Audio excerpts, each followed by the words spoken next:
Assalamualaikum. Waalaikumsalam. Silahkan masuk, Mbak. Selamat siang, Bu. Siang, silahkan, Mbak. Ya, Bu, terima kasih, Bu. Dan Mbak siapa ini? Saya Tias, Bu. Saya yang 2 minggu lalu menghubungi Bunia mau konsultasi gitu, Bu. Oh, dengan Mbak Tias ya. Ya, betul. Tadi kesini naik apa, Mbak? Saya kesini naik motor, Bu. Oh, naik motor. Dari mana, Mbak Tias? Dari kos temen tadi, Bu. Terus kesini. Oh, baik. Dari kos temen ya. Mbak Tias, gimana kabarnya nih hari ini? Hari ini alhamdulillah, Bu, sehat. Ya, tapi lagi banyak pikiran sebenarnya. Alhamdulillah sehat. Banyak pikiran ya, Mbak. Iya, Bu, betul. Ada yang bisa saya bantu, Mbak Tias? Saya tuh mau cerita, Bu, banyak itu, Bu, sama dunia itu. Oh iya. Sebelumnya udah pernah mengikuti sesi konseling belum? Belum sih, Bu, pertama kali ini. Oh, baru pertama kali ya, Mbak. Baik. Jadi sebelum kita mulai, Mbak Tias nanti nggak perlu takut kalau apa yang Mbak Tias ceritakan itu dapat tersebar atau mungkin bisa didengar oleh orang lain. Di sini Ibu menjamin kerahasiaan Mbak Tias, dan nanti Mbak Tias bisa cerita dengan leluasa dan nggak perlu ada yang ditutup-tutupi. Untuk sesi konseling nanti kita beri waktu 30 menit. Apakah Mbak Tias bersedia? Berarti ini ya, Bu, ya, rahasia saya nggak bakal tersebar. Iya, Mbak Tias, Ibu jamin nanti rahasianya nggak bakal tersebar. Berarti cuma saya sama Ibu aja yang tahu. Iya, Mbak Tias, betul sekali. Ibu. Terus nanti kalau saya masih pengen cerita lagi, Bu, maksudnya kalau misalkan ya cerita saya masih banyak gitu, Bu, terus waktunya kurang gitu. Baik. Nanti Ibu jadwalkan untuk sesi berikutnya, bisa 1 atau 2 minggu ke depan. Itu, Mbak. Ya, Bu, siap. Baik. Jadi apa nih yang membuat Mbak Tias itu datang ke sini? Bisa diceritakan? Jadi itu sebenarnya saya tuh lagi banyak pikiran, Bu. Lagi bingung gitu. Kan saya ini kuliah, Bu, dan sudah sampai semester 2. Nah, saya tuh ngerasa salah jurusan gitu loh, Bu. Dengan saya kuliah jurusan BK ya, Bu, ini. Nah, saya tuh ngerasa jurusan itu nggak sesuai gitu loh, Bu, sama kemampuan saya.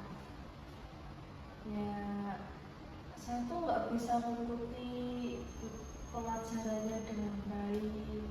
Saya merasa ketinggalan, nggak maksimal gitu, Bu. Terus ya gara-gara saya ngerasa salah jurusan, saya tuh jadi males belajar akhir-akhir ini tuh itu sih. Baik, jadi di sini Mbak Tias merasa Mbak Tias itu salah jurusan, nggak bisa belajar dengan maksimal, sehingga Mbak Tias menjadi malas belajar ya Mbak ya. Ya betul, ya males pokoknya Bu, karena saya merasa wah ini nggak cocok ini jurusan sama saya gitu sih. Jadi waktu dulu Mbak Tias milih jurusan BK itu gimana sih ceritanya kok Mbak Tias bisa ngambil jurusan BK? Jadi tuh Bu, dulu tuh waktu kelas 12 tuh saya bingung Bu. Kan kalau SBM itu harus milih 2 jurusan ya Bu ya. Nah sebenarnya saya tuh dari kelas 11 itu tuh saya tuh udah pengen banget kuliah S1 hukum Bu. Saya pengen masuk UNS, saya pengen S1 hukum UNS Bu. Terus saya ikut tes. Nah pas saya ikut tes ternyata nilai saya tuh ya nggak jelek banget, ya nggak bagus banget, pas-pasan lah Bu. Terus saya udah mantep nih Bu, bulan pertamanya saya tetap mau ambil hukum. Terus bulan keduanya nih bingung ini Bu saya Bu, mau ambil jurusan apa tuh. Soalnya saya tesnya itu sosum, jadi harus ngambil pilihan jurusan yang sosum juga di UNS. Terus saya konsultasi sama guru BK di sekolah saya. Setelah konsultasi disarankan suruh ambil BK gitu Bu. Padahal saya tuh nggak minat jadi guru BK Bu, saya nggak pengen jadi guru. Terus saya tanya sama orang tua saya, boleh nggak kalau ambil jurusan BK? Terus kata orang tua saya, apa ambil aja. Orang tua saya membolehkan gitu. Terus yaudah daripada bingung, nggak tahu lagi mau milih apa, ya saya nggak pikir panjang sih Bu, saya nggak ngecek-ngecek lagi. Yaudah akhirnya saya bulan keduanya saya pilih BK, soalnya saat itu saya optimis bisa lolos S1 hukum Bu. Ternyata nggak lolos Bu, ternyata lolosnya di BK bulan kedua gitu sih. Oh gitu ya Mbak, jadi Mbak Tias ngambil jurusan BK itu karena dari rekomendasi guru BK, dan kebetulan orang tua Mbak Tias juga setuju nih kalau Mbak Tias ngambil jurusan BK ya? Ya betul Bu, itu ceritanya Bu, kenapa saya bisa akhirnya di BK Bu. Baik, jadi selama perkuliahan berlangsung gimana nih Mbak Tias ngejalaninnya? Di awal-awal itu ya Bu ya, di semester 1 tuh saya masih ya mencoba adaptasi lah Bu. Siapa tahu saya akhirnya cocok itu dengan jurusan BK. Tapi Bu, ternyata semakin saya jalani, saya tuh merasa makin gak cocok. Saya tuh nggak paham sama pelajarannya, saya nggak ngerti seperti yang dijelasin dosen. Saya tuh nggak masuk gitu loh Bu di pikiran saya. Dosen tuh ngejelasin apa tuh saya nggak paham. Terus kalau dikasih tugas harus nyari referensi, itu tuh saya bingung Bu, referensinya tuh apa, jawaban yang benar seperti apa, itu saya bingung Bu. Terus teman-teman saya tuh pinter-pinter, saya tuh merasa ketinggalan jauh gitu loh Bu. Jadi yaudah, saya merasa kuliah saya tuh kacau sebenarnya Bu. Baik, jadi Mbak Tias itu merasa kuliahnya itu kacau karena banyak tugas-tugas menumpuk. Mbak Tias nggak paham dosen ngejelasinnya kayak gimana, seperti itu ya. Ya Mbak. Selain itu apa lagi nih yang Mbak Tias rasain? Gara-gara saya nggak paham ya Bu ya, saya merasa kuliah di jurusan BK ini nggak menantang gitu Bu. Ya udah Bu, saya merasa bosen akhirnya Bu, bosen kuliah. Baik, jadi Mbak Tias merasa bosan dan nggak menantang ya Mbak ya? Ya, betul sekali Jurusan BK. Kalau Mbak Tias lagi ngerasa bosan ini apa sih yang Mbak Tias lakukan? Kalau lagi bosen pas kuliah ya Bu, pas pelajaran itu kan saya duduknya selalu paling belakang ya Bu. Selalu Bu, saya selalu ngincer duduk paling belakang. Soalnya pertama Bu, kalau ditanya dosen saya tuh nggak bisa jawab. Saya takut ditunjuk, saya takut disuruh maju Bu, jadi saya duduknya paling belakang. Selain itu, kalau saya lagi bosen sama penjelasannya, saya scroll TikTok Bu di belakang. Saya scroll TikTok, kadang buka Instagram, kadang saya sampai ketiduran juga Bu. Jadi Mbak Tias itu sering scroll TikTok, duduk di belakang, nggak mendengarkan penjelasan dosen, bahkan sampai ketiduran ya Mbak. Iya, soalnya kan bosen ya Bu ya, males gitu loh Bu. Ya udah, saya sampai ketiduran Bu. Lalu bagaimana respon dosen ketika Mbak Tias melakukan hal tersebut? Dosennya sih nggak gimana sih Bu. Mungkin karena saya duduknya di belakang pojok ya Bu ya, jadi kan nggak kelihatan gitu. Jadi kayaknya dosennya nggak notice saya Bu, nggak lihat saya. Terus kan saya di kelas juga nggak aktif ya Bu ya, nggak pernah jawab kalau ditanya, selalu berusaha menghindar. Jadi tuh kayaknya saya nggak dikenali sama dosen deh Bu, di kelas gitu Bu. Lalu bagaimana dengan tugas-tugas Mbak Tias nih? Tugas-tugas sih,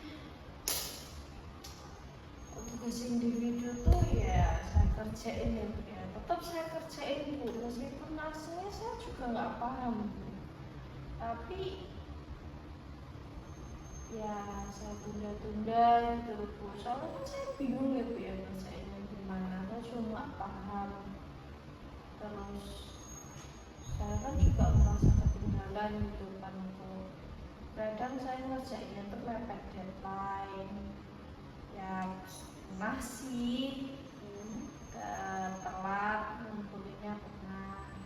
Tapi kalau tugas kelompok Bu, karena saya numpang nih Bu sama teman-teman saya, ya kan teman-teman saya lebih pinter gitu ya Bu ya, jadi jarang tugas kelompok saya itu telat. waktu masih individu tuh sering telat Bu. Baik, jadi kalau tugas individu Mbak Tia sering telat. Terus kalau tugas kelompok nih karena kebantu sama teman, jadi Mbak Tia lumayan aman seperti itu ya Mbak ya. Baik, Ibu paham apa yang Mbak Tia rasakan. Baik, terima kasih Mbak Tia sudah mau jujur untuk menceritakan permasalahan Mbak Tias. Jadi apa yang Mbak Tias inginkan?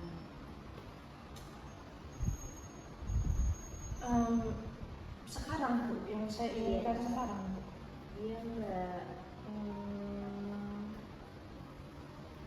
Saya tuh pengen semangat lagi gitu. Kan semangat saya udah hilang gitu kan. Saya kan sekarang malas banget. Sebenarnya dulu saya waktu SMA tuh sangat ambis gitu. Cuma gara-gara saya merasa salah jurusan gitu. Terus saya nggak paham juga sama pelajarannya. Itu jadi nggak semangat belajar gitu loh Bu. Saya harus malas-malasan pokoknya Bu kuliah tuh. Nah saya tuh pengen bisa semangat lagi, bisa ambis lagi, hilang gitu Bu malesnya, pengen nilainya bagus. Soalnya nilai semester kemarin juga pas-pasan gitu Bu. Dan jadi Mbak Tias itu sebenarnya ambis ya Mbak, lumayan Ya, bisa dibilang gitu lah. ambis Dulu Bu, sekarang kan udah enggak Bu.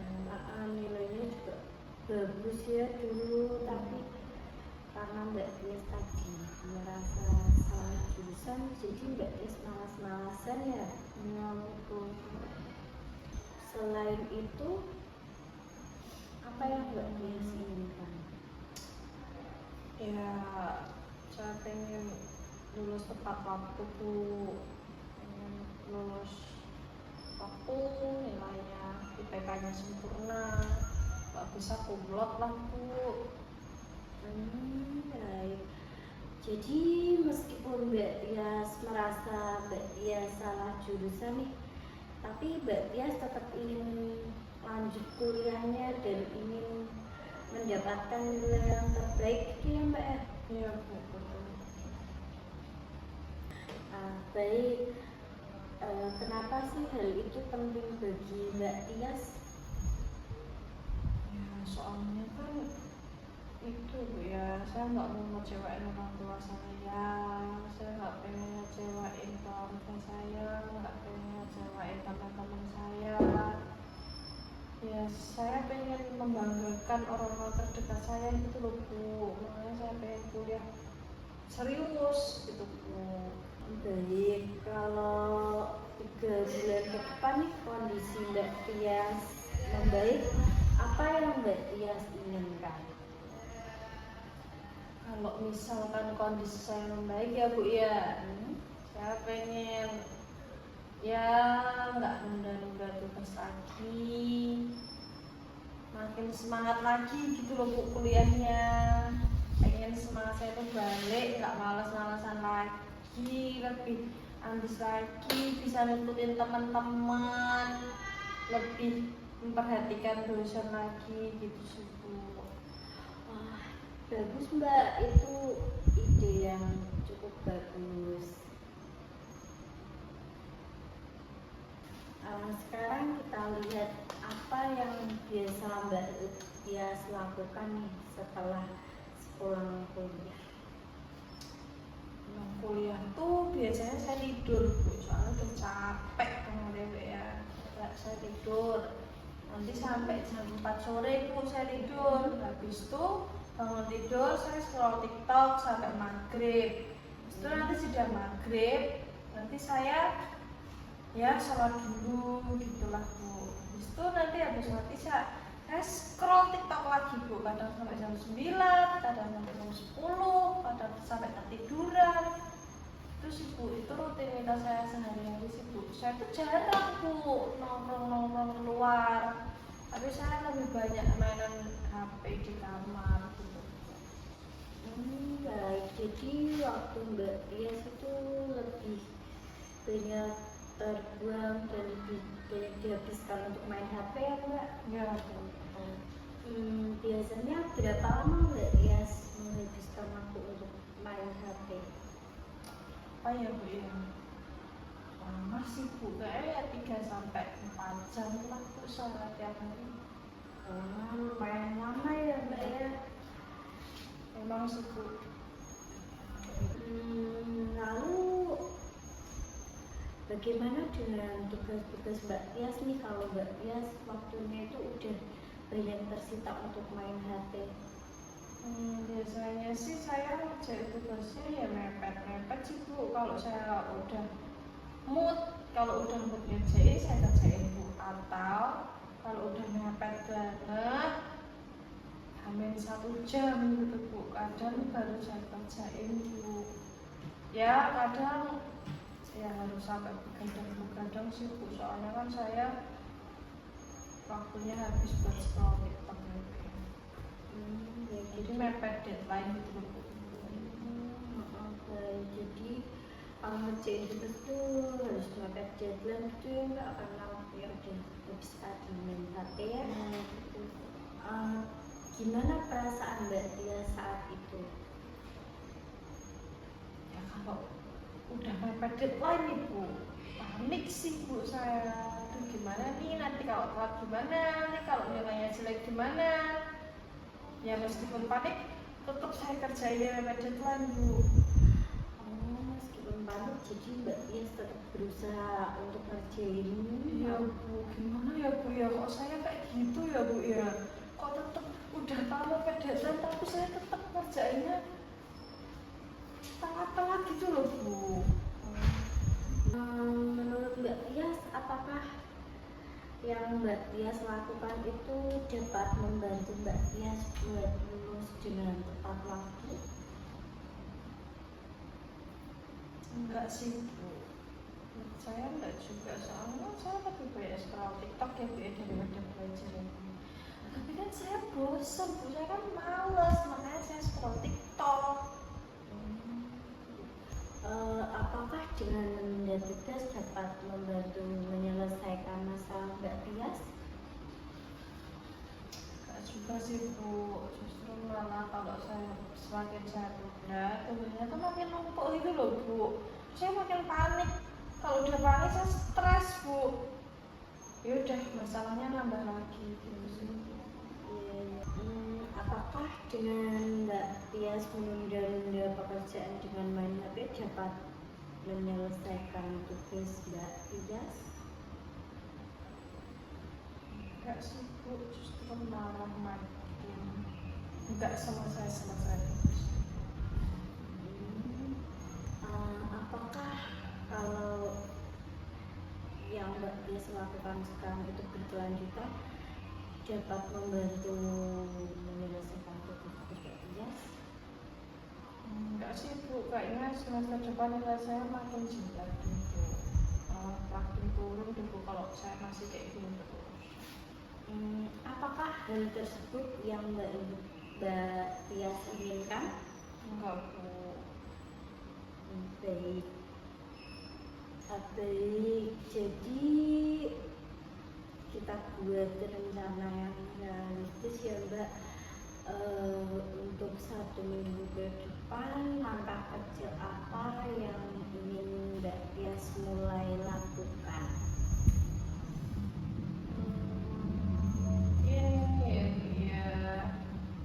saya pengen lebih rajin lagi ngerjain tugas, nggak nunda-nunda lagi dulu Bu. Kalau ada tugas tuh langsung saya kerjain aja biar nggak numpuk tugasnya. Baik. Selain itu, Terus kayaknya saya mau ini deh Bu, mau ngurang-ngurangin scroll TikTok deh. Setelah saya pikir-pikir kayaknya itu juga yang apa apa ya yang bikin saya malas belajar gitu loh Bu. Ya.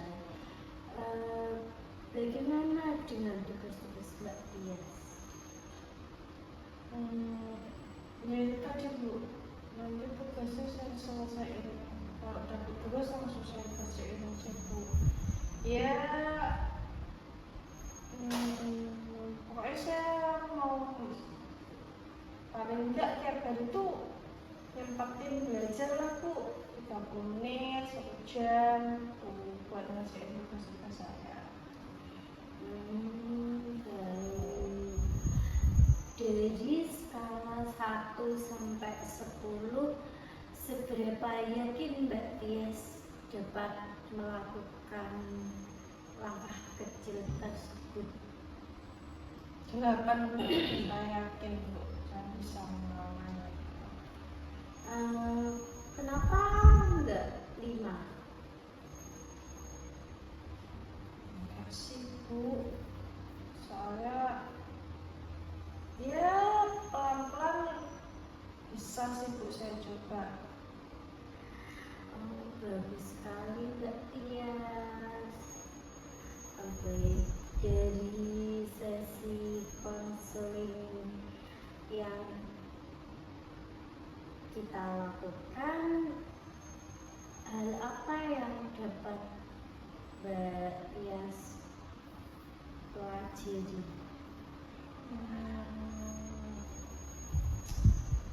Saya jadi sadar sih Bu, kalau ternyata selama itu saya terlalu sering menunda tugas, dan ternyata itu tuh nggak baik gitu loh Bu efeknya. Terus saya tuh ternyata cuma fokus ke pikiran saya yang salah jurusan, dan itu tuh mengganggu pikiran saya, jadi bikin saya udah nggak usah belajar, kalau saya juga nggak bisa. Itu ternyata gara-gara saya terlalu mikirin itu, efeknya itu banyak banget Bu. Ternyata saya jadi malas belajar, jadi kayak waktu tunda tugas gitu sih Bu.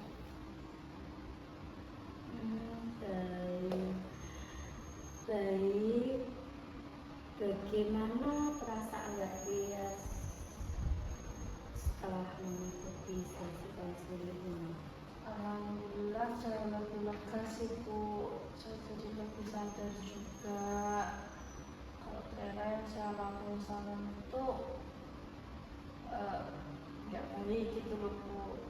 Terus tadi kan saya masih bingung, masih panik, masih nggak tahu itu gimana, masih ngerasa salah jurusan. Tapi sekarang saya lebih lega, kayaknya sih itu tuh masih bisa diperbaiki ya Bu ya. Kalau saya mau mengusahakan meskipun saya merasa salah jurusan, itu sih Bu, lebih lega aja sih Bu, sekarang lebih ya lumayan happy. Alhamdulillah. Baik, sejauh ini Mbak Tias sudah membuat rencana yang cukup jelas. Semoga Mbak Tias dapat menjalankan rencana Mbak Tias dengan konsisten dan Amin. dapat membantu menyelesaikan masalah Mbak Tias. Amin Bu. Mengingat waktu sudah 30 menit, kita cukupkan sesi konseling pada hari ini. Ya Bu. Apabila Mbak Tias ada yang mengganjal atau mungkin ingin ditanyakan lebih lanjut, bisa kita jadwalkan lagi minggu depan. Jadi kalau saya butuh ketemu lagi nanti saya hubungi Bu gitu ya? Iya, Oh, benar sekali. oke lah. Oke Bu. Iya, benar. Itu saya pamit ya Bu ya. Terima kasih banyak Bu sudah mendengarkan cerita saya, sudah menyadarkan saya, sudah kasih saya sedih bagian lega sih Bu. Makasih banyak ya Bu ya. Saya pamit ya Bu. Iya Mbak, terima kasih. Sama-sama. Hati-hati ya